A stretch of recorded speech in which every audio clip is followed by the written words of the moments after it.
Massive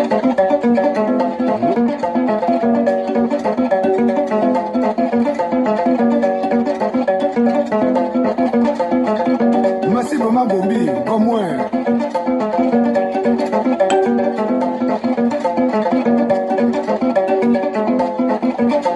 Yuma titakadia kumedianga, titakadia kumediango. Yombe yemono edianga, yombe yemono ediango. Nombo kadibega edianga, yombe yemono ediange.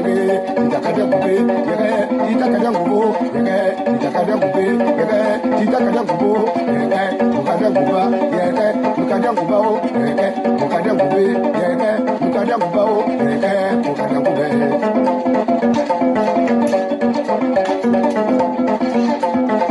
Mi odio Zagudiango, Homo Yomono Ediange, Homo Yomono Ediange, Homo Yomaga Dianga, Homo Yomono Ediango, Homo Yomaga Diange.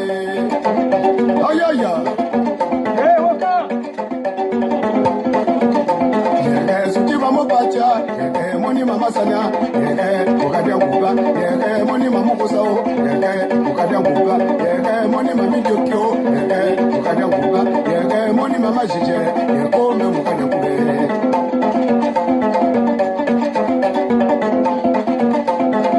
Mi odio Zagudiango, Homo Yoma Dianga, Homo Yomono Ediange, Homo Yoma Dianga, Tukaba Diange, Homo Yoma Dianga.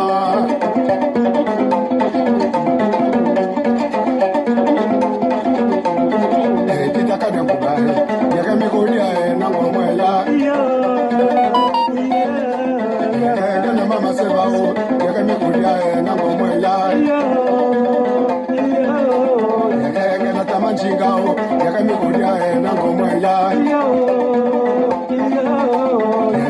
Tamayaba, Yakami Kudia, Namoya, Taisea, Yakami Kudia, Namoya,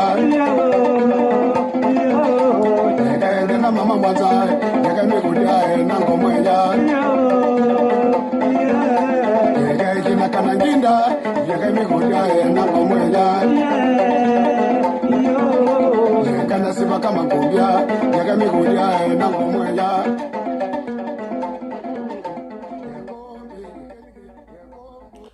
Bonjour à tous, merci de me recevoir chez vous. Je sais que vous n'avez pas passé une bonne nuit. Après la confirmation de la trahison de Jean et Yegendon, qui avait utilisé des mots masqués pour justifier son déménagement dans le sens inverse. Je sais que vous étiez nombreux à avoir eu mal au crâne hier en découvrant qu'il nous a trahis uniquement pour un poste de haut commissaire. Ça fait d'autant plus mal que certains n'ont pas trouvé le sommeil et voir que quelqu'un qui a été Premier ministre d'Omar Bongo, au moment où l'argent coulait à flot, voir que cette personne a trahi uniquement pour un petit poste de haut commissaire, alors que ces émoluments d'anciens premiers ministres lui permettent de vivre décemment. Ça fait très mal. Mais j'aimerais qu'on aille au-delà des apparences pour comprendre les phénomènes sociaux et surtout anticiper. Cela pose un réel problème aujourd'hui de l'éducation des Gabonais, de la trajectoire que nous avons suivie dans notre enfance. Parce que nous sommes le reflet de ce que nous avons été dans notre enfance. Comme vous le savez, dans nos sociétés africaines et même en Occident, on considère un nouveau-né comme un terrain dans lequel on doit veiller à ce qu'il n'y pousse que de bonnes graines. On ne doit planter que de bonnes graines dans ce terrain. Les problèmes du Gabon aujourd'hui partent déjà d'abord de notre culture. On est sorti de la trajectoire tracée par nos ancêtres. À l'époque de nos ancêtres, le mercantilisme n'existait pas comme aujourd'hui. Parce que l'argent était rare. Et puis à l'époque, c'était le troc. Donc, les gens n'accordaient pas beaucoup d'importance.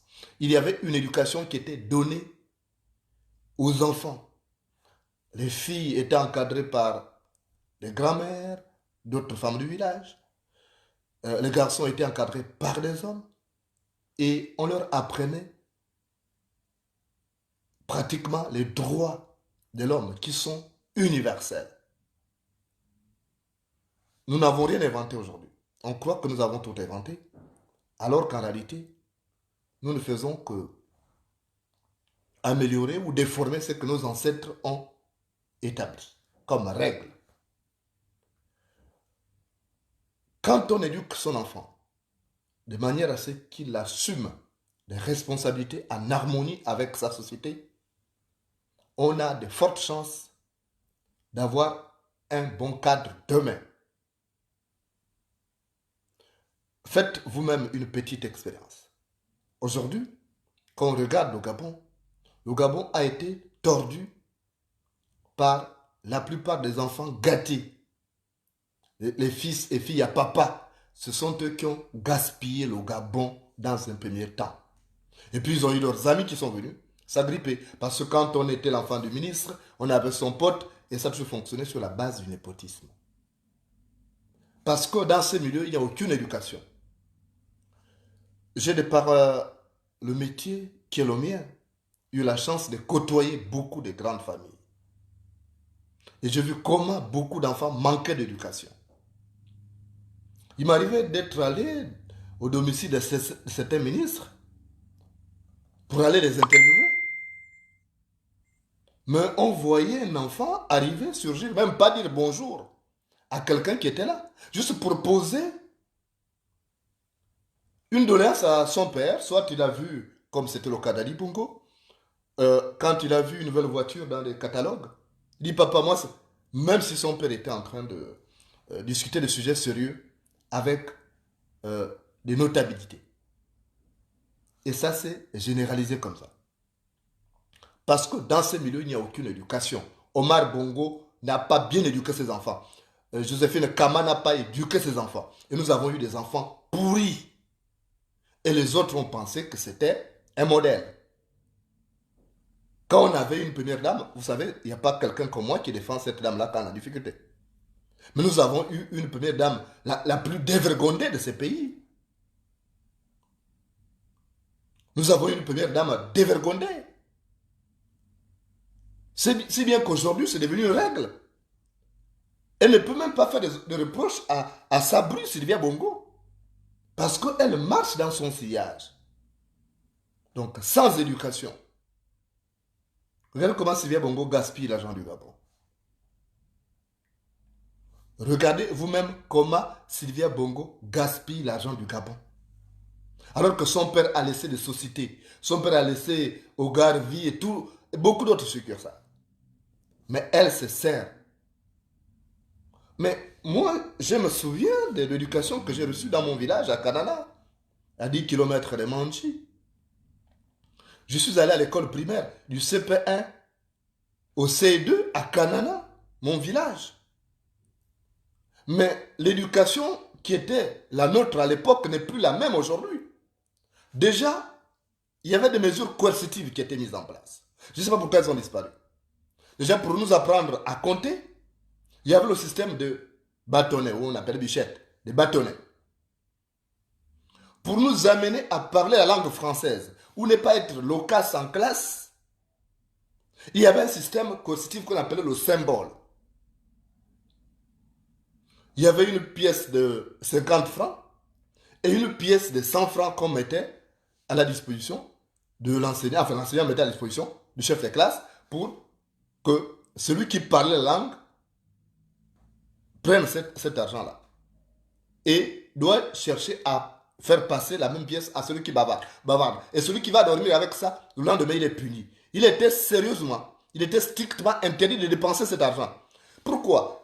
en dehors de cette coercition pour parler la langue française, mais il y avait aussi une méthode, il y avait aussi une qualité que ça faisait germer en nous. On te disait que ce n'est pas ton argent. Si tu dépensais les 50 francs là, ou 100 francs, c'était beaucoup à l'époque. Si tu dépensais les 100 francs, mais tu étais copieusement bastonné par l'enseignant. Mon enseignant, je me rappelle, j'en ai eu beaucoup, malheureusement qui sont décédés. Il y a un qui vit encore. Il est à Bemboudier. Il a même épousé ma tante.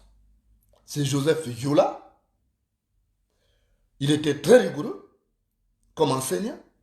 Il y a l'autre qui est mort, Jean-Claude Mapangou, qu'on appelait Ma Pensée. J'ai connu Denis Dimbiongo aussi, qui était de l'Ambarine, qui est mort. Mais il y avait une pièce de 50 ou 100 francs. Au CP, c'était CP1 25 francs, CP2 50 francs, CE 100 francs. Et jusqu'au CM2. Bon, si tu dépensais cet argent, mais tu étais copieusement puni. Pourquoi on voulait développer en nous cet esprit de gérer la chose d'autrui qui n'est pas à toi. Non seulement on voulait te contraindre à ne pas parler beaucoup en classe, à suivre le cours, à parler la langue française, mais aussi on voulait te faire acquérir l'argent, la qualité de gestionnaire. Donc nous avons grandi avec ça, que ce n'était pas notre argent. Nous avons grandi dans un milieu où tu ne pouvais pas te permettre d'aller voler. Même quand on voyait une pièce d'argent au sol, quand quelqu'un faisait tomber l'argent, un adulte, on disait, tu as fait tomber l'argent. On ramasse son cours, on rattrape la personne, on dit, c'est toi qui as fait tomber ça. Et la personne regarde dans la poche, et dit, ah, tu avais raison, mon fils. C'était comme ça l'éducation. Et je crois que j'étais enfant, mais dans la plupart des villes du Gabon, il y avait un système comme ça, parce que l'éducation était. Mais on a eu les bongos comme c'est des dépravés. Ils sont venus tout arracher. Dans les villages, il y avait même, quand il y avait un manguier, où il y avait un autre arbre fruitier comme qui produisait les mandarines, l'orange et tout, il y avait toujours un petit truc attaché pour faire peur aux enfants, pour dire que vous n'allez pas prendre tant que ce n'est pas pour vous, ce n'est pas pour votre famille. Vous ne pouvez pas aller voler quand ce n'est pas pour votre famille. Parce qu'il n'y a pas vol entre fils, et entre parents et enfants, il n'y a pas vol. Mais quand ce n'est pas ta famille, tu ne peux pas aller te permettre d'aller voler les oranges chez autrui. On disait, si tu vois le truc rouge là, ça te fait ballonner le ventre. Et tu meurs, ça explose. Donc ça a développé en nous cette intégrité. Et on a grandi avec l'idée qu'on ne pouvait pas prendre quelque chose d'autrui, sinon on mourrait. Et on a eu beaucoup de chance d'avoir des gens qui avaient été élevés à cette époque-là et qui sont sortis de là avec ces qualités. Donc ils étaient des bons gestionnaires. Je connais un aîné à moi, puisque chez nous on ne parle pas de cousin. C'est Théodore Kouaï Massanongi. Il était à l'UGB. Il a géré là-bas, il était gestionnaire. Il n'a jamais détourné de l'argent. Parce qu'il avait été élevé dans ces milieux-là. Aujourd'hui, il est à la retraite, il est à plein ciel. Il a perdu son fils, malheureusement, dernièrement. Mais c'est un monsieur qui est sorti, il a fait toute sa carrière là-bas à la banque. Il n'a pas détourné parce que en pays Guissir, et bien sûr ailleurs aussi, il y avait cette éducation de bien gérer. Mais regardez aujourd'hui, un enfant qui est stagiaire à la banque, il vole déjà 19, 20 millions. Mais c'est l'éducation que les parents ont donnée, je suis désolé. C'est l'éducation, les parents ne donnent plus une éducation adéquate. On va parler du gouvernement, mais nous avons une responsabilité de donner une éducation de qualité à nos enfants. Parce que quand les enfants viennent au monde, ils sont comme des terrains. Et l'éducation qu'on doit leur donner doit veiller à ce que dans ces terrains ne poussent que des bonnes graines. Donc, nous devons avoir que des bonnes habitudes. Or, nous n'avons plus ça. Regardez comment on gâte les enfants. Les enfants sont pourris. Regardez le niveau de prostitution aujourd'hui au Gabon. On dépasse même les Camerounaises maintenant. Avant, on se moquait des Camerounaises. Regardez le niveau de prostitution. Pour 1000 francs, vous allez coucher une femme. C'est pas normal. Ce n'est pas normal. Il n'y a plus d'éducation. Ce que nous sommes aujourd'hui, c'est le reflet de ce que nous avons été dans notre enfance, de l'éducation que nous avons reçue dans notre enfance. Quand on vole, c'est que la kleptomanie était aussi une sorte de germe dans la famille. Et les Bongo volent parce que leur père Omar Bongo volait l'argent du contribuable pour le planquer dans les paradis fiscaux, pour faire ce rêve démesuré. C'est pourquoi ces enfants ont trouvé que c'est une normalité. Mais quand tu n'as pas été élevé dans cette famille-là, quand tu es sorti d'une famille modeste, tu ne peux pas te permettre ça. Et à cause de ce mercantilisme-là, on a du mal à trouver de bons dirigeants aujourd'hui. Regardez Yegendon, un homme qui a été Premier ministre. Il va se rabaisser encore pour avoir un petit poste de haut commissaire. Alors qu'il a un traitement d'ancien Premier ministre. Il aurait pu juste demander ça pour dire, bon, moi je veux juste mettre droit d'ancien Premier ministre. Et il gardait son intégrité. Et puis il attendait son heure pour se présenter à l'élection. Il n'est jamais trop tard, quel que soit l'âge. Joe Biden, le président américain, a pris le pouvoir à quel âge? Mais pourquoi sommes-nous toujours en train de courir derrière l'argent? Nous devons donner à nos enfants une éducation de manière à ce qu'ils ne soient pas en train de courir derrière l'argent. Parce que l'argent, c'est un mauvais maître. L'argent fait perdre la dignité. Et avec cette éducation, on ne peut pas développer notre pays parce que quand quelqu'un arrive à un poste de responsabilité, la première chose qu'il cherche, c'est de s'enrichir. Regardez cet enfant qui était allé stagiaire, je ne sais pas si c'est à UBA, je ne sais pas quelle banque. La première chose qu'il cherche, c'est détourner l'argent. Voilà, il va en prison. Si stagiaire, il commence à détourner 19, 20 millions, mais quand il sera gestionnaire, il va détourner combien? Ce sont des questions qu'on doit se poser, on doit se remettre en cause. La société gabonaise est pourrie aujourd'hui. Elle est vouée à l'échec, à sa perte, si nous ne faisons rien. Si nous ne faisons rien, c'est terminé pour le Gabon. D'abord, il y a cette stratégie du grand remplacement. Donc, il y aura plus de métèques. On ne va plus trouver des enfants de pure souche. Parce que la Gabonaise aujourd'hui, pour si peu, va se vendre. Et vous attendez quoi? Comment voulez-vous qu'on puisse... On ne peut plus avoir des personnes intègres. On les compte au bout de doigts. Il n'y en a presque plus dans ce Gabon. Mais nos ancêtres doivent se retourner dans leur tombe en voyant cette dégaine actuelle où personne, presque, de ces anciens-là ne sort du lot. Ils sont tous pareils. Ils sont toujours dans des deals. Ce sont des dealers politiques et non des leaders politiques. Mais ça, c'est dangereux. Donc, mes chers compatriotes, je parle du Gabon parce que c'est mon pays que je connais mieux. Je l'ai parcouru du nord au sud, de l'est à l'ouest. Chaque semaine, j'ai vu des choses qui, au-delà des mots pour les exprimer, restent inimaginables. Quand je rentrais le soir pour dormir, je restais insomniaque parce que je ne comprenais pas la direction que prenait ces pays. Et j'ai plusieurs fois tiré la sonnette d'alarme. Ceux qui lisaient le journal L'Union peuvent retrouver mes articles. J'ai tiré la sonnette d'alarme sur ces phénomènes parce que je savais qu'on allait droit vers le mur. Regardez comment on a endetté le pays. Vous avez ces zombies d'Ali Bongo qui endettent concernant le pays. Et quand l'argent arrive, c'est détourné. Parce qu'il n'y a aucune personne qui a une bonne moralité. Ils ont été élevés dans des familles douteuses, aux moralités douteuses. Comment on peut se permettre d'ériger la kleptomanie en règle? Moi, je me pose des questions. Comment on peut courir derrière l'argent comme ça? Je vous assure, pendant que j'étais au Gabon, j'allais régulièrement dans le Gabon profond. J'allais chez les pygmées. J'allais passer des journées avec eux. Vous demandez à mes collègues, mes collaborateurs et des jeunes journalistes aujourd'hui que j'ai formés à l'Union hier ou à École du Nord ou à Fait d'Hiver. Je leur disais, on va passer une journée chez les pygmées pour faire un reportage, pour apprendre comment ils fonctionnaient. Les pygmées vivent mieux que nous.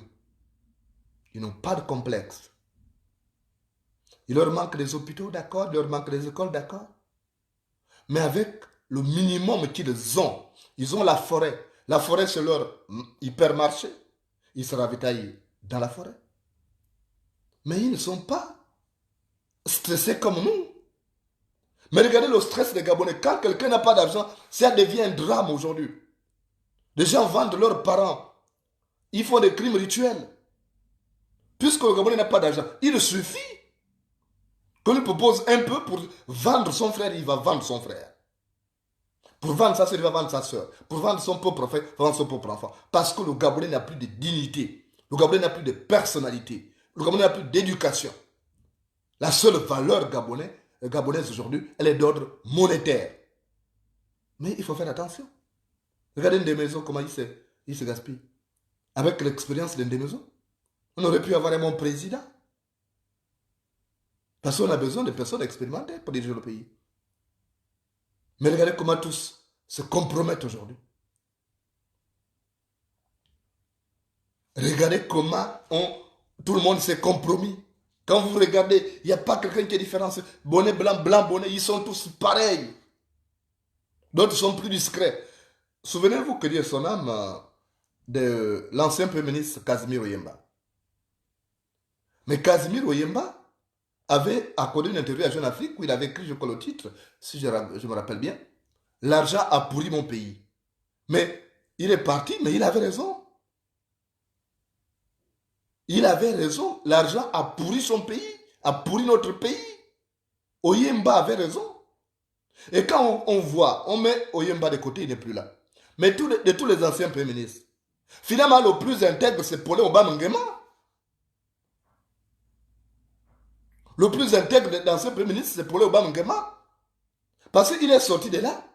Il est resté dans son coin, sans complexe. C'est quelqu'un qui, même étant premier ministre, en tant que médecin, il allait encore à sa clinique pour administrer des soins. Il n'a pas de complexe. Mais finalement, il y a quoi comme problème dans ce Gabon? Mais on doit sérieusement réfléchir. L'éducation que nous donnons aux enfants aujourd'hui, là, à travers cette éducation, ce sont nos fondamentaux qu'on va voir. Quand l'enfant se comporte mal, on insulte ses parents. N'oubliez pas ça. Quand un enfant se comporte mal, on dit ce sont tes parents qui t'ont éduqué comme ça. Donc on en veut aux parents. Parce que les parents, on laissé faire. Comment pouvez-vous vous permettre aujourd'hui? Vous avez une fille de 14 ans. Elle fête son anniversaire. Vous allez lui prendre un téléphone iPhone 12. Je ne sais pas combien ça coûte, peut-être 1500 euros. Vous donnez à cette fille-là iPhone 12. Ou 13, je ne sais pas à combien on est. Moi, je suis resté avec mon vieux iPhone. En tout cas, je ne sais pas à quel niveau on est. Vous donnez un téléphone de 1500 euros à votre fille qui n'a que 14 ans. J'imagine qu'il ne connaît pas encore les hommes. Mais vous développez à elle le mercantilisme. Parce que demain, quand vous n'allez pas lui donner ça, elle ira coucher avec un homme pour avoir un téléphone comme ça. Parce que l'habitude, vous l'avez déjà mise dans des conditions de luxe. Mais prenez un téléphone simple, donnez à votre fille. Parce qu'elle a besoin de la joindre quand elle va au cours. Mais quand vous prenez le dernier iPhone, qui coûte 1500 euros, vous donnez à votre enfant. Vous attendez à ce qu'elle sera une pute qui va écarter les jambes au plus offrant. Ça, vous devez savoir que vous fabriquez une pute qui va aller ouvrir ses jambes au plus offrant. Mais quand vous dites, non maman, tu n'as pas encore l'âge d'avoir ce genre de téléphone, c'est quand tu vas travailler que tu vas avoir ce téléphone, vous germez, vous sémez une graine de dignité. Et cet enfant-là ne se fera pas influencé par quelqu'un qui vient de proposer iPhone. Jamais. Il faut donc en tenir compte. Quand votre garçon, qui n'a que 15 ans, il prend 15 ans, vous allez prendre un téléphone de 1500 euros. Ok. Quand votre enfant prend 18 ans, votre enfant prend 18 ans, vous allez, vous lui offrez une voiture, une Ferrari.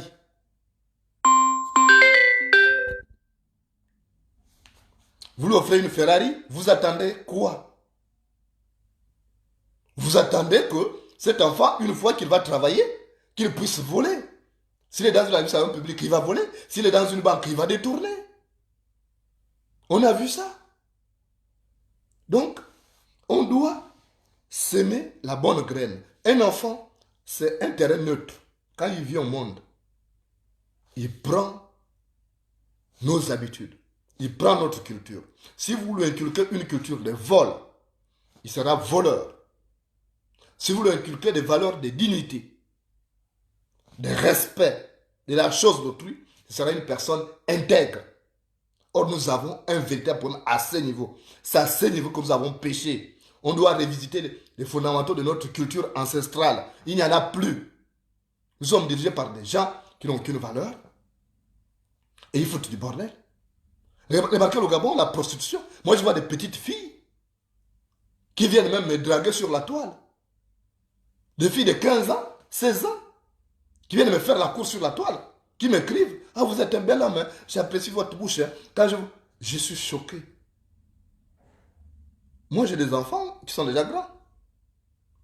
Quand je dis, mais ma fille, j'ai un enfant de ton âge. Ah, je ne suis pas ta fille. Je vous ai expliqué plusieurs fois ce que j'ai connu au Gabon. Il y a une fois, j'étais à mon bureau à fait d'hiver, à Sotega. Et puis, il y a ma petite fille, la fille d'un de mes neveux, qui était dans un établissement privé. Il fallait payer. Elle était dans un établissement d'enseignement supérieur. Et puis, le papa n'a pas envoyé l'argent. Et le papa m'a dit, mais écoute, ta femme, puisque chez nous, en fait, grand-père, machin, c'est un peu. Donc, il m'a dit, mais il y a ta femme qui n'a pas payé les cours. Il faut vraiment faire quelque chose. Je suis allé remettre l'argent. Et en remettant de l'argent, euh, il y avait sa condisciple de classe qui était là. Et la condisciple de classe dit, oh, il dit, non, c'est mon grand-père, c'est l'oncle de mon père. Et c'est comme ça que, oh, c'est le journaliste me dit, ah, c'est lui. Ah, c'est lui le patron de fait divers. 2 jours après, une de mes secrétaires m'annonce que il y a une étudiante qui est là qui voulait me voir qui a des problèmes. Je dis, faites-la entrer. La fille entre. Et puis, bonjour madame. Elle dit, mademoiselle, c'est bon. J'ai appris qu'une dame, quel que soit l'âge, une dame reste là. C'est quoi votre problème?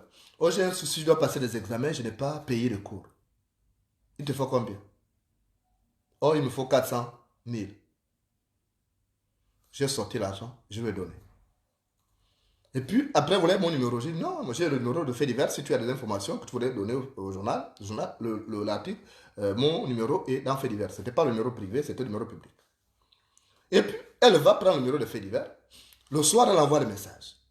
Bonjour, merci encore, vraiment. C'est rare de voir un homme de votre trempe aider une fille sans lui demander, je ne sais pas qu'est-ce que je peux vous donner. Je dis, vous n'avez rien à me donner, ma fille. Je vous ai aidé parce que vous êtes une compatriote, une fille de ce pays, demain, qui peut être utile au pays. Tu apprends, tu es venu me demander l'argent pour payer tes cours. Et après, j'ai senti ça glisser vers. Et je lui ai dit, stop, je l'ai bloqué. Et quand j'ai pris le chemin de l'exil, quand j'étais à l'étape du Cameroun, elle m'a envoyé un message, je m'excuse, mais j'ai appris ce qui vous est arrivé, je sais que je m'étais mal comporté, je m'excuse, vous êtes quelqu'un de bien, ce qui vous est arrivé, vraiment, vous ne méritez pas ça. C'est dommage que des hommes comme ça soient en train de quitter ce pays. Bon. Mais je vous assure qu'il y avait une culture qu'on avait mise en place. Où quand quelqu'un venait vous demander de l'aide, il fallait d'abord coucher avec cette fille-là pour pouvoir l'aider. Mais ça, ce n'est pas ce que j'ai appris chez moi. J'ai appris qu'on doit aider tout le monde, quelle que soit l'origine de la personne, qu'elle soit pour Nzebi, Fan, Adouma, Kota, Vili, Miene. Quand tu veux, c'est ton semblable qui est en face de toi, tu l'as d'aider. Mais cette valeur a disparu. Cette valeur a disparu aujourd'hui. Donc, voilà comment le pays fonctionne. Et ceux qui sont passés là n'ont rien fait. Et il n'y a rien à attendre d'eux. Nous devons penser maintenant à un autre pays. Nous ne devons plus rien attendre de ces gens. Parce qu'ils nous ont montré leur comportement. L'esprit que je vois au Gabon aujourd'hui, même avec les jeunes du Gabon d'aujourd'hui, il n'y a que l'argent. Il y a cette expression, tout le monde cherche l'argent. Mais quand on meurt, on ne nous enterre pas avec l'argent. Même les milliardaires nigériens qu'on enterre avec le meurent. Mais je n'ai jamais appris qu'on enterre avec les mallettes d'argent. Ils ne vont pas aller utiliser ça là-bas. Ça pourrit sous terre même si on enterre avec l'argent. On se fait trop de soucis. On est stressé pour rien. Quand on cherche coûte que coûte l'argent, on fait des mauvaises choses parce que celui qui veut coûte que coûte d'un enfant épousera une femme enceinte. Celui qui veut coûte que coûte d'un enfant épousera une femme enceinte. Vous ne pouvez pas chercher l'argent avec la torche indigène au point de bafouer votre dignité. Regardez un type comme Yekendon, un type comme Demezo. Mais j'ai honte parce qu'ils ont un profil, ils étaient des ministres Omar Bongo. À l'époque, l'argent coulait à flot. Les autres ont pu gérer leur argent, ils sont restés là, ils n'ont plus cherché à rallier Ali Bongo. Comment on peut se compromettre pour de l'argent, sachant que on va mourir et qu'on n'emporte rien avec nous? L'homme le plus riche en mourant n'emporte que son linceul. L'homme le plus riche en mourant n'emporte que son linceul. Donc, donner aux enfants une éducation qui doit faire en sorte qu'ils ne puissent pas courir derrière l'argent. L'argent, c'est un mauvais maître. Il faut faire des mauvaises choses. Vaut mieux même avoir juste un peu. Vous avez moins de soucis. Et tenez compte de votre vie. Vivez en fonction de vos moyens. Ne cherchez pas à vivre au-delà. Ne cherchez pas à impressionner qui que ce soit. Vous ne vivez pas pour des gens. Vous vivez pour vous. Si l'autre a une VX, toi tu dis coûte que coûte, il faut que j'ai une VX. Donc tu es obligé de faire de la drogue, de vendre de la drogue. Tu es obligé de faire des crimes rituels. Et après, ça conduit nulle part. Moi, j'ai mal de voir ce Gabon. Je vous assure que je n'ai pas dormi. Si vous voyez mes yeux là, je n'ai pas dormi. Je vais peut-être me reposer dans la journée. Mais j'étais en train de réfléchir, c'est quel pays? On a vu Ayekendo habiller son discours, oh non, j'ai fait ceci. Donc c'était pour tout ça. On se rend compte qu'ils sont tous pareils. Donc il n'y a pas quelqu'un qui va sortir de nulle pour dire qu'il faut que je sois différent. Moi, j'ai eu du respect pour des gens comme Thomas Sankara. Thomas Sankara est mort. Vous avez vu qu'il a laissé des villas, des comptes en banque, des comptes en Suisse. Là. Il est mort pauvre comme il est venu. Mandela, c'était pareil. La prison a développé aussi ses qualités. Parce que Mandela a été élevé dans une famille digne. La famille du roi Tembu. Il a grandi là-dedans. À Kounou, il a suivi des valeurs sacerdotales. Et quand il est venu, vous voyez qu'il n'était pas attiré par l'histoire d'argent. Il a fait un mandat, il est parti. Mais regardez comment Ali Bongo s'accroche au pouvoir. Parce qu'il aime le bien, il aime le matériel. Parce que sa famille adoptive l'a fait aimer le bien et le matériel. Et il veut s'accrocher, il ne se sent plus bien. Il est obligé d'être zombie, d'aller dans les grandes conférences pour humilier l'Afrique. C'est pas seulement le Gabon. Mais parce qu'il ne veut pas lâcher prise. Il pense qu'après lui, il n'y a pas quelqu'un d'autre. Mais ça, c'est le comportement. C'est le comportement qui a été donné à cet enfant. Regardez Sylvia Bongo. Sylvia Bongo, vous savez qu'il n'y a pas eu un mariage avec Ali Bongo. C'était une affaire d'arrangement, une affaire un placement qui a été fait pour des affaires. Elle aime tellement l'argent. Elle était avec ses aloris parce qu'il avait de l'argent. Après, c'est Ali Bongo. Mais vous pensez avoir... Et vous pensez qu'une femme comme ça va cultiver quelle valeur au Gabon? Elle va cultiver quelle valeur? Elle-même, c'est une dévergondée. Quelle valeur elle va cultiver? Et vous allez voir des gens qui la prennent comme référence. Hein, qui vont suivre quelqu'un comme ça. Tu vas écouter des filles dire, ah, moi, mon sexe me produit de l'argent. Hein, grâce à mon sexe que j'ai pu avoir ceci. Elle est fière de dire ça. Mais quand tu meurs, on t'enterre avec ça. Alors, mes chers compatriotes, notre pays, le Gabon, est en danger. Il est en danger, ces gens ne pensent pas à nous. Ils ne pensent pas à nous, ils ne pensent pas aux générations futures. Ils ne pensent qu'à leur ventre. Ils n'ont pas compris que tous ces biens sont périssables. Ils n'ont pas compris que tout est vanité. Regardez comment nous, le peuple noir, on est en arrière sur tous les plans. Chez les Blancs, ils se battent pour donner une éducation de qualité à leurs enfants, pour que demain ils puissent trouver un travail décent et qu'ils puissent se prendre en charge. Mais chez nous, les Noirs, on se bat, surtout en Afrique centrale, on se bat pour voler l'argent du contribuable, l'argent de tout le monde, pour laisser des immeubles aux enfants. Puisque nos salaires ne nous permettent pas de construire des immeubles, on est obligé de voler l'argent du contribuable, privant un grand nombre. C'est ça l'inconvénient chez nous. Mais chez les Blancs, ce n'est pas comme ça.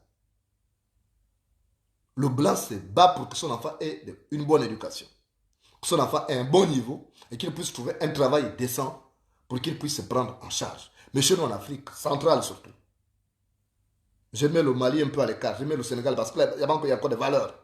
Mais quand tu prends l'Afrique centrale, le Congo, le Gabon, les deux Congo, le Cameroun, la Guinée équatoriale, la République centrafricaine, le Tchad, c'est pourri. Le Cameroun, c'est pourri. Même l'Angola, c'est pourri. Rien que on détourne, on va... Vous avez vu la famille de Santos? Elle est pourrie comme la famille de Bongo. Vous connaissez Isabelle de Santos? C'était la femme la plus riche d'Afrique. Elle a eu ça où? Elle a travaillé où? Elle a été héritière de qui? Donc voilà. Or, moi, je n'ai pas trouvé cette culture en Europe. Je vais prendre une digression. Un jour, c'était en 2016. J'habitais encore les Mureaux aux Yvelines. Je revenais du Trocadéro. Je suis passé par Poissy, il fallait prendre une correspondance pour arriver chez moi. Et pendant que j'étais à la gare, il y a une petite blanche qui est venue, qui pouvait avoir 15 ou 16 ans. Elle est venue, dit bonjour monsieur. Je dis bonjour. Je voulais vous demander un service s'il vous plaît. Je dis allez-y. J'ai besoin de 1 euro pour prendre un ticket. Il manque 1 euro pour rentrer chez moi. Je n'avais pas 1 euro sur moi. J'avais plutôt les billets. Et le plus petit billet que j'avais, c'était 5 euros. J'ai sorti 5 euros. Elle dit non, j'ai besoin de 5 euros. Je dis non, mais c'est tout ça que j'ai. Elle a pris les 5 euros. Elle est allée payer le billet. Elle est revenue pour me rendre les 4 euros qui restaient. Je dis non, regardez, elle dit non, j'avais juste besoin de 1 euro. Vous voyez au Gabon, vous voyez au Cameroun, vous voyez aux deux Congo, vous voyez dans les autres pays d'Afrique centrale, vous voyez une fille venir me rendre les 4 euros qui restaient. 14 ans, 15 ans, vous voyez? Et j'ai compris que c'est notre mentalité. Et en Europe, en France particulièrement, ou en Belgique ici, vous n'allez pas influencer une femme avec l'argent. Les femmes, celles qui sont nées ici ou celles qui ont grandi ici, vous n'allez pas les influencer avec de l'argent. Parce que ce n'est pas dans leur culture. Vous n'allez pas les influencer avec de grosses voitures. Parce que ce n'est pas dans leur culture. On connaît même, les voitures, on s'en fout même. Parce que tout le monde prend le métro. Tout le monde au même pied d'égalité. Et c'est ce que j'aime. Mais chez nous, c'est pas ça. Dès que vous avez une grosse voiture à Libreville, vous ramassez toutes les filles comme des mouches. Dès que vous avez une grande voiture, une grosse voiture, vous ramassez toutes les filles comme des mouches. Elles aiment bien les grosses marques. Pour épater les copines au quartier. Pour épater. Les garçons, c'est pareil.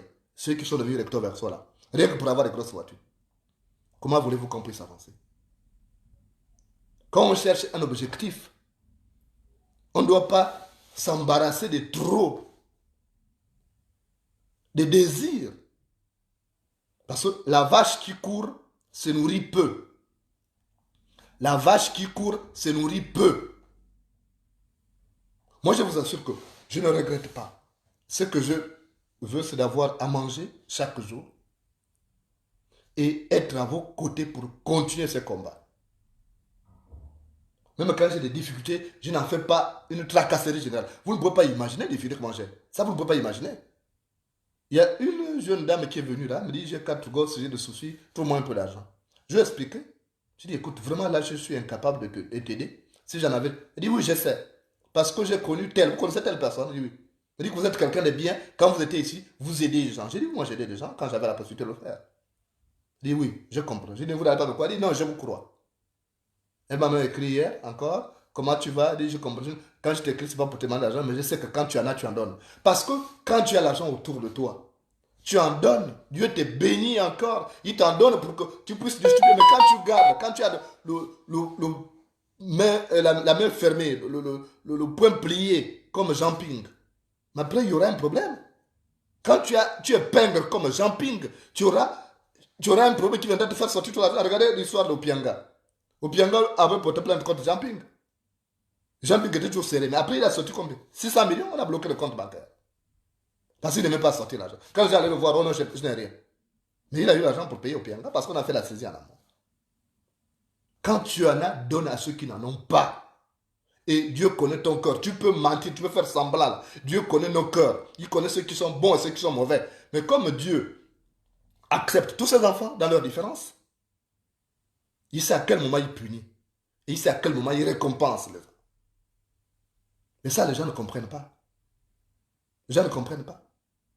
Que la vie est très spirituelle. Et même l'argent est spirituel. Quand tu es avec toi,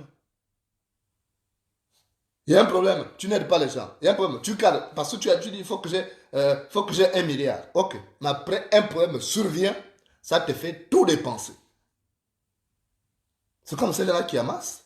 Un type comme Yegendon, il est allé voir Obiangema à la veille de l'élection présidentielle 2009. Obiangema l'a donné beaucoup d'argent. Il n'a même plus fait la campagne.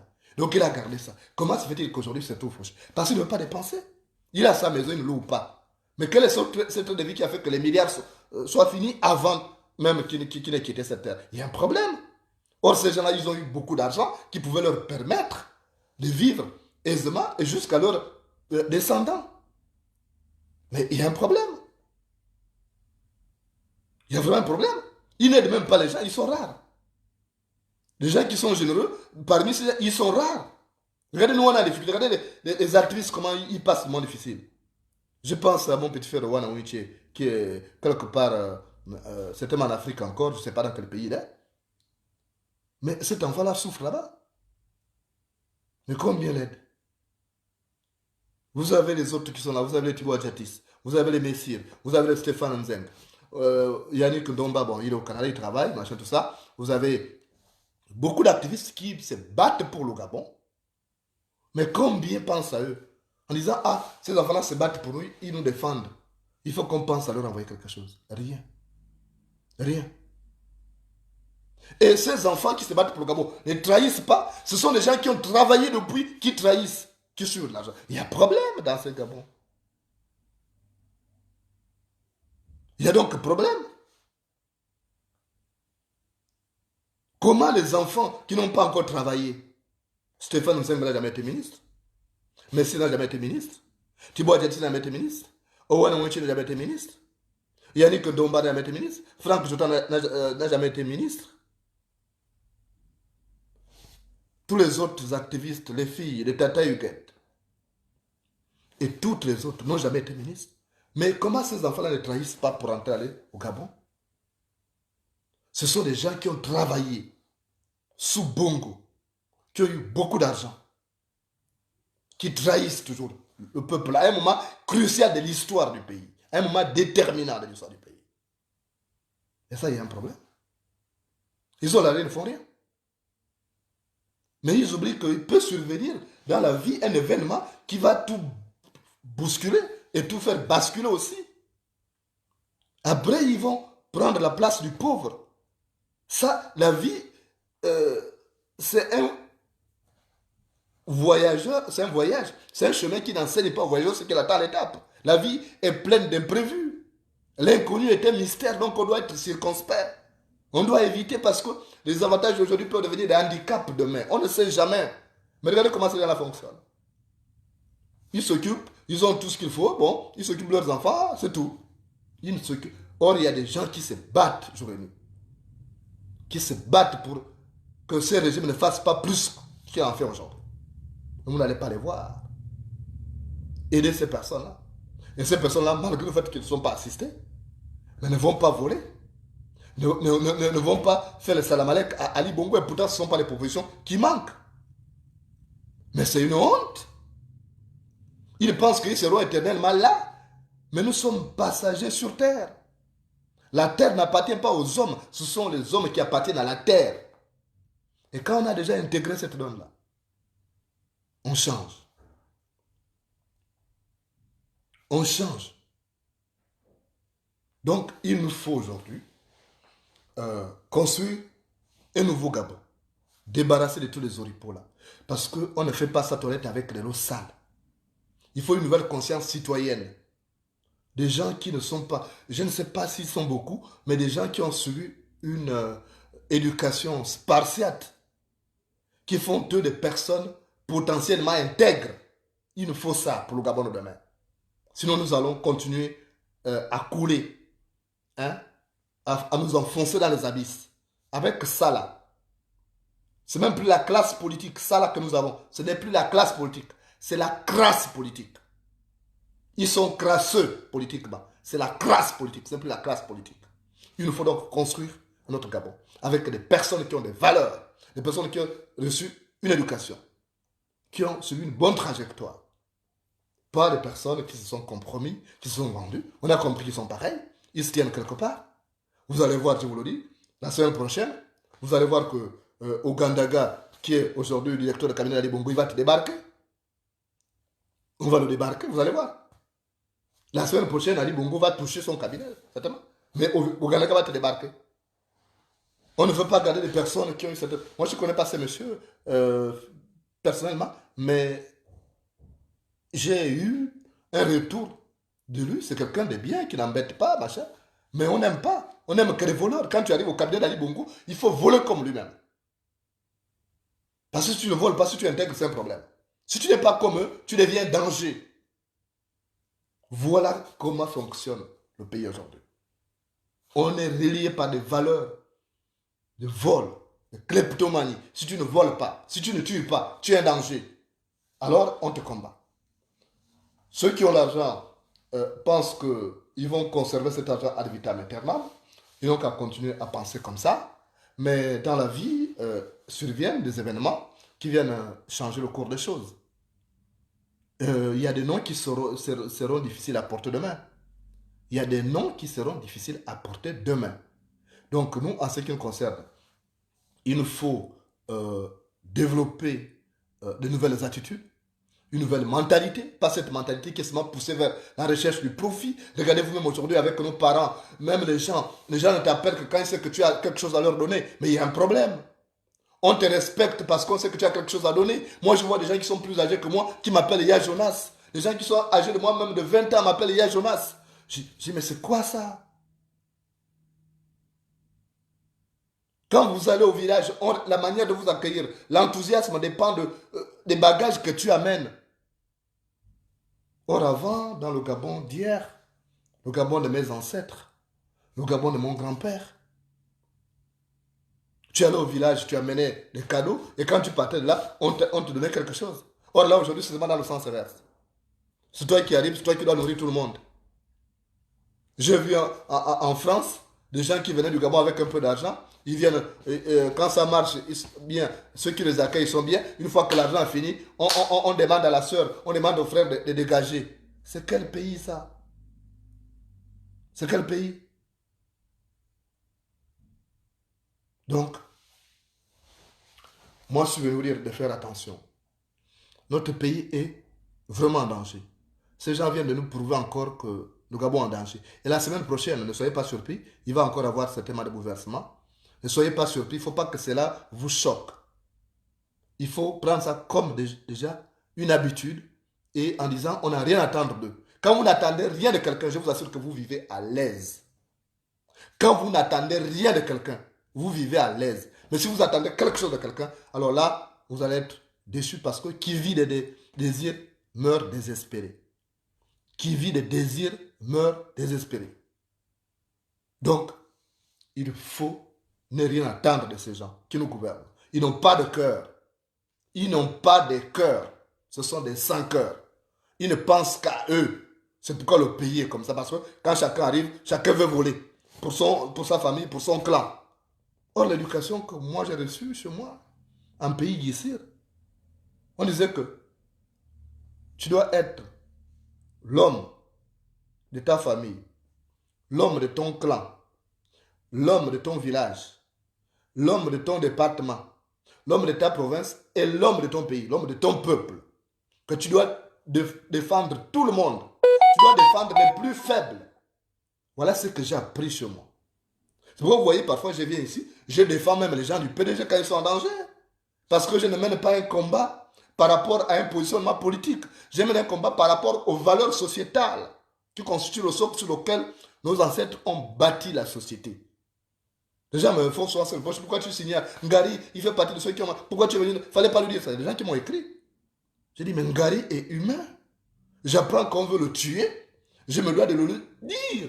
Pour qu'il prenne des dispositions, pour qu'il ait double de vigilance. Ce sont les valeurs que moi j'ai reçues. Vous allez me le reprocher. Et pour cela, certains me font penser pour quelqu'un qui travaille pour le pouvoir, parce qu'ils ne comprennent pas. Ils auraient voulu que je fasse un combat uniquement pour les PDGistes, un combat uniquement pour les opposants, défendre les opposants et condamner les PDGistes. Mais ça, c'est même pas ce que moi j'ai reçu. Le Gabon, c'est un tout. C'est comme dans une famille. Dans une famille, on a tout le monde. Vous avez des gens qui sont bien, des gens qui sont mauvais. Dans chaque famille du Gabon, vous allez trouver quelqu'un qui a toujours la mine attachée. Vous n'avez rien fait, mais la personne est toujours en train de bouder. Il y en a ça. Moi, dans ma famille, j'ai des gens comme ça. Peut-être pas forcément dans le ventre de ma mère. Mais quand je vois les cousins, les cousines qui sont des frères, il y a des gens comme ça. Qui ne sont jamais contents, toujours en train de bouder. Et c'est pas parce que quelqu'un est hargneux que c'est fini. Vous allez dire que la personne va mourir. C'est comme, je vous dis, Dieu traite tout le monde au même pied d'égalité. Les enfants qui sont bons et ceux qui sont mauvais. Et Dieu n'accepte pas, par exemple, qu'on se moque d'un enfant qui est malade. C'est comme un père. Quand un père a 4 gosses, il y a un qui est malade. Et les autres sont là en train de rigoler parce que le malade est tombé malade. Mais Dieu ne va pas. Il peut vous punir. Ou alors il fait tout pour que cet enfant soit rétabli. Pour que vous fermiez vos bouches. Parce que quand la plaie guérit, les mouches meurent de honte. Donc, nous devons avoir des valeurs sociétales. Pas par rapport au positionnement politique. Mais parce que nous sommes humains, je ne peux pas accepter qu'une Joséphine Kama, si mauvaise soit-elle, elle puisse mourir dans la maison sans être soignée. Je ne peux pas, les valeurs que j'ai reçues ne me permettent pas ça. Si je me dis, bon, oui, parce qu'elle a tenu le Gabon, elle doit mourir, mais non, c'est pas à moi de demander qu'elle meure. C'est Dieu qui doit lui régler ses comptes. Il est un maître de nous tous. Il connaît les bons et les mauvais. Et il sait ce qu'il réserve à chacun de nous en fonction de ce qu'il aura fait sur cette terre. Donc, à partir de ce moment-là, il nous faut revoir notre manière de faire. Il faut qu'on repense notre comportement. On est déshumanisé maintenant. Tout ce qui arrive là, l'amour de l'argent, autres, les trahisons, c'est parce qu'on est déshumanisé. On n'arrive pas à comprendre que le peuple gabonais est dans la dèche noire. Je vous assure que je dors difficilement. Parfois, vous voyez, je suis connecté à 2h, 3h du matin. J'essaie d'apporter des assurances à certaines personnes. Le Gabon est aujourd'hui au sol. On n'a jamais été comme ça. Quand on arrive aujourd'hui, c'est comme un pays qui est en deuil. Les gens sont dans la galère et ça me fait mal de savoir que mon peuple qui vivait bien. Je ne demandais pas qu'Ali Bongo fasse des miracles, mais qu'Ali Bongo laisse aux Gabonais cette possibilité de vivre décemment de leur capacité à produire quelque chose. C'est tout ça que je demande à ce type-là. Si Ali Bongo avait apporté un minimum aux Gabonais, on n'allait même pas le haïr aujourd'hui. Il n'a pas compris. Excusez-moi, ce type-là, c'est un cancre. Il n'a rien compris.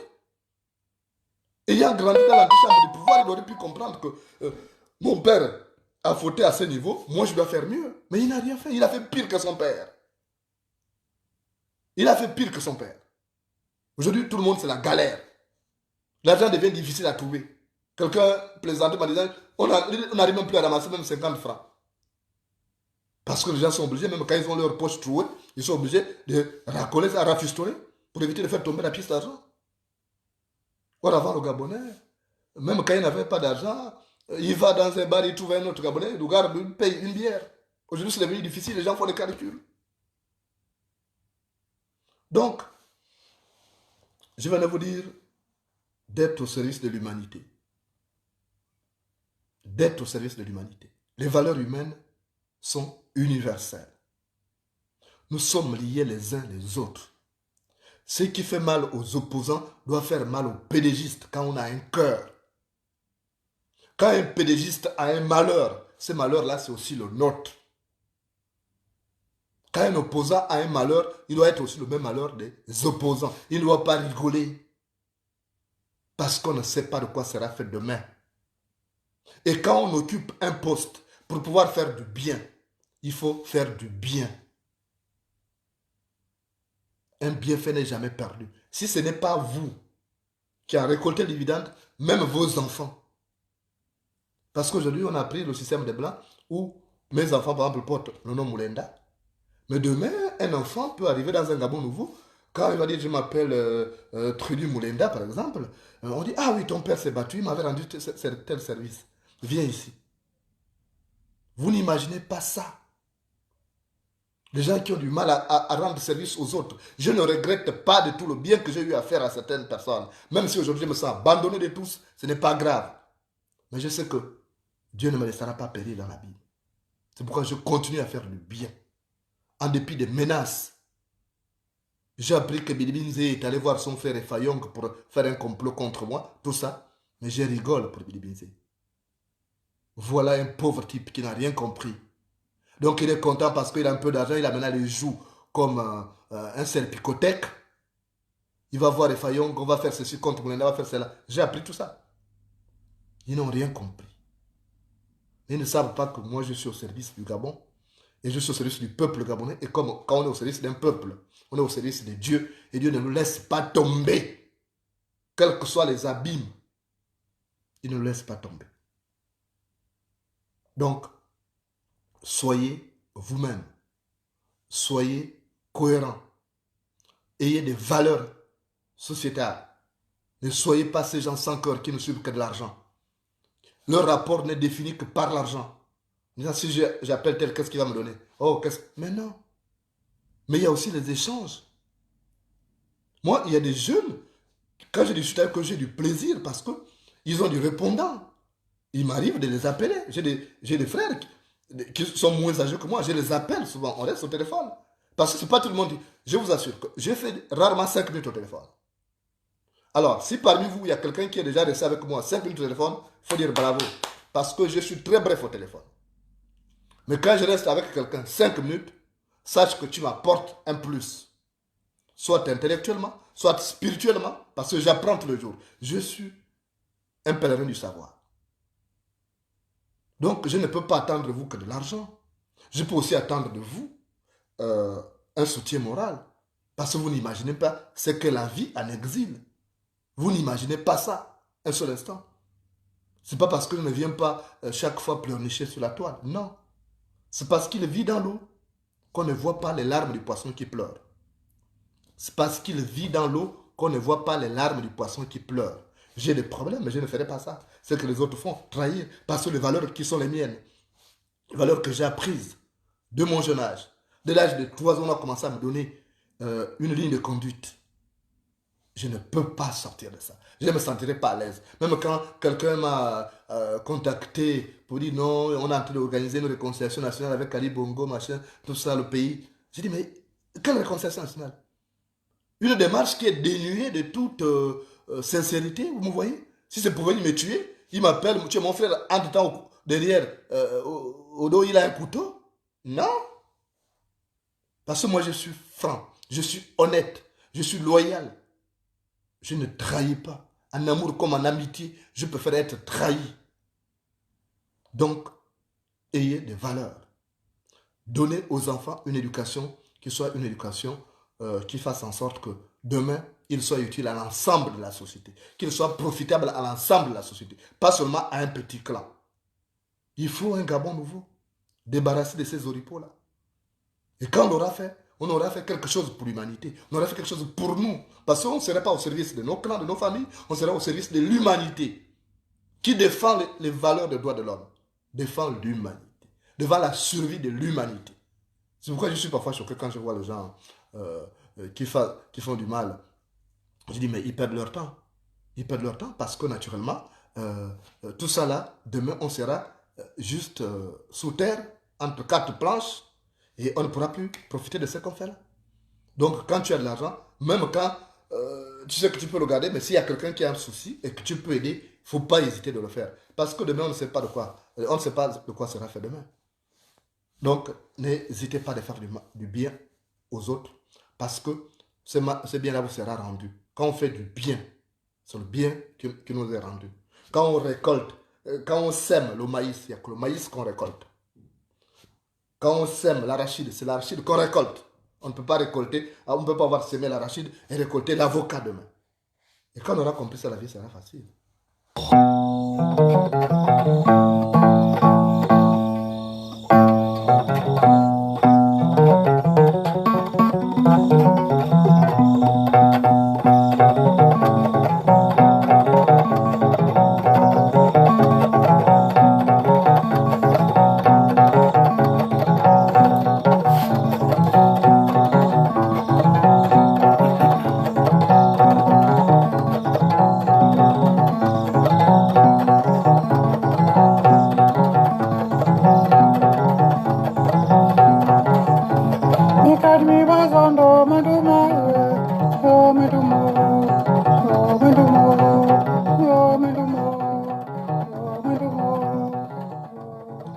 Ne regrettez jamais de faire du bien autour de vous. Quand vous pouvez rendre service, faites-le. Parce que la vie tourne. La roue de l'histoire tourne. Il faut que quand elle tourne, elle ne puisse pas vous broyer. Les avantages que nous avons aujourd'hui, on peut les perdre demain. Et être secouru par les gens à qui on aura rendu service. Ou ceux qui ont entendu parler de votre bonté. Parce que la bonté est une flamme qu'on peut cacher, mais qu'on ne peut pas éteindre. Dans ce village, il y avait un homme qui était bon parce qu'il était au service des autres. Il avait compris qu'il ne pouvait donner sa vie aux autres qu'en la consacrant aux autres à travers ses actes de tous les jours. Cet homme s'appelait Mumbina. Alors Mumbina, comme ça arrive dans la vie de tout un chacun, avait connu une période de haut et de bas. Mais la période de bas était tellement abyssale qu'il ne voyait même plus remonter la pente. Il se dit, ah là c'est fini, je vais mourir parce qu'il n'avait plus rien, même pas de toit. Il était devenu un pauvre air qui dormait à la belle étoile, à la merci du froid de la saison sèche. Et dans son errance, il est allé échouer sur un banc public. Il dormait maintenant là, à la merci des moustiques et du froid. Et puis il y avait un jour une dame qui passait, qui avait vu monsieur Mumbina en train de dormir là. Le jour s'était levé. Et il s'est renseigné, c'est qui le vieux là qui dort là? C'est rare de voir des pauvres airs là. Chez nous ici, qu'est-ce que... On a dit c'est Mumbina. On a dit, oh Mumbina, le grand chasseur là qui aidait tout le monde. On a dit oui, c'est lui. Il a aidé tout le monde et puis on le laisse dormir comme ça à la belle étoile. Mais les gens sont méchants. Il dit, oh oui, mais est-ce qu'il est bon? Il dit, mais si, j'applique qu'il est bon. Et la dame a dit, bon, je vais tester, voir s'il est bon. J'ai entendu parler de lui. On m'a dit qu'il était bon, mais je vais quand même essayer de voir si vraiment c'était vrai ce que j'ai appris des gens.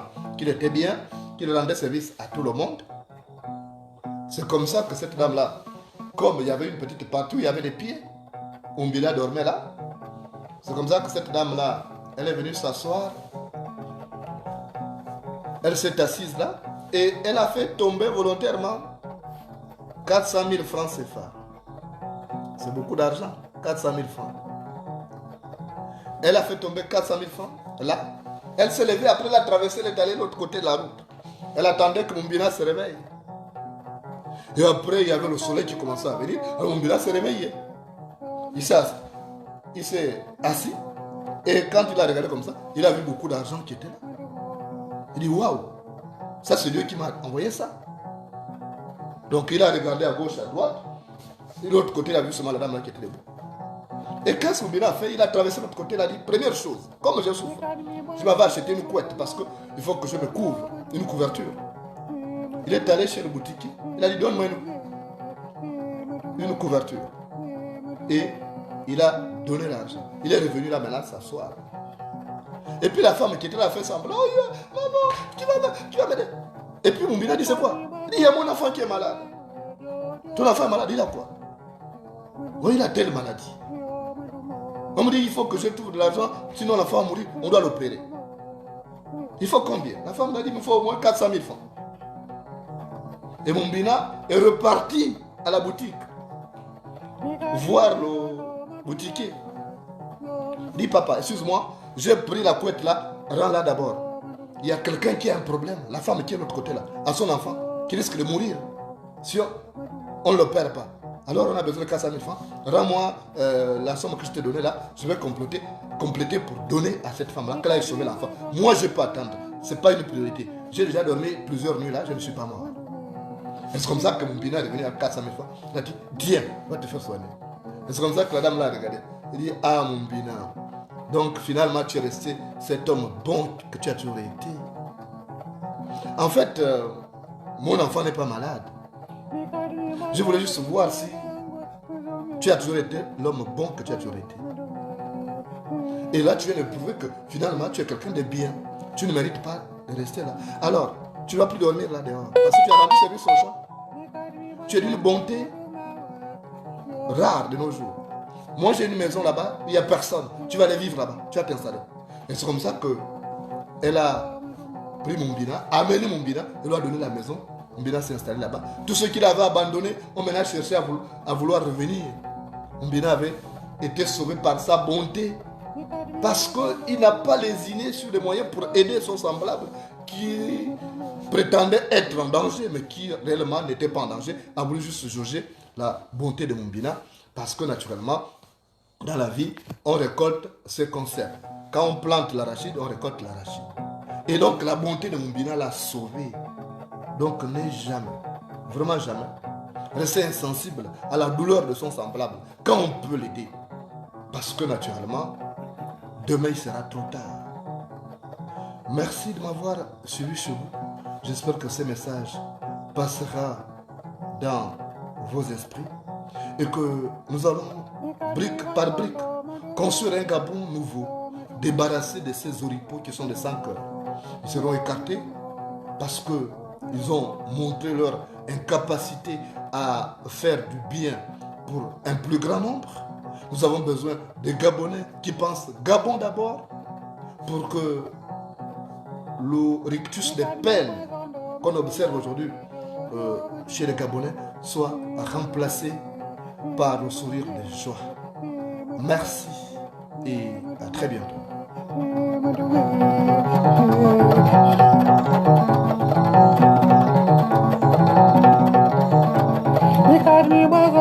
Madumare, yo,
Mama Bombi, au moins.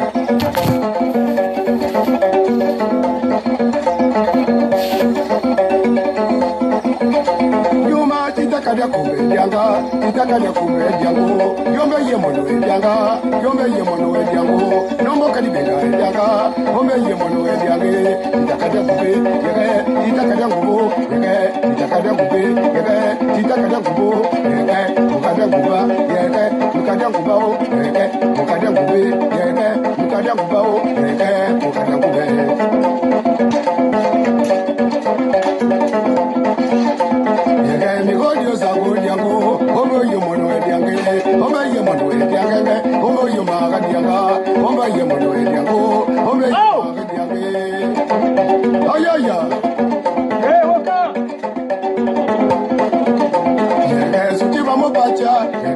Mama sana, ukadia kuba, moni mamu kusao, ukadia kuba, moni mami jokyo, ukadia kuba, moni mama jije, kombe ukadia kuba.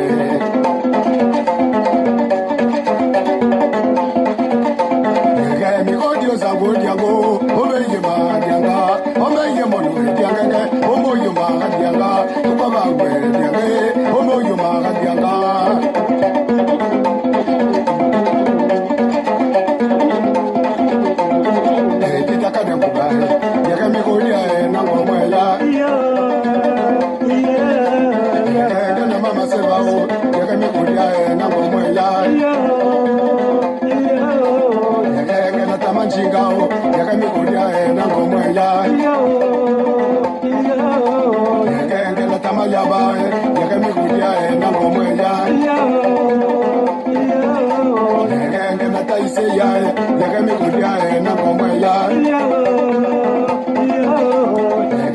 Mama mwaza, yaka mi kudia na ngomwela. Yaka kina kananginda, yaka mi kudia na ngomwela. Yaka nasiba kama kudia, yaka mi kudia na ngomwela. Yakombe, ikenige, yakombo, ikenige, yakomba, ikenige, yakombe, ikenige, yakomba, ikenige, yakombo, ikenige, yakomba.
Kombe ya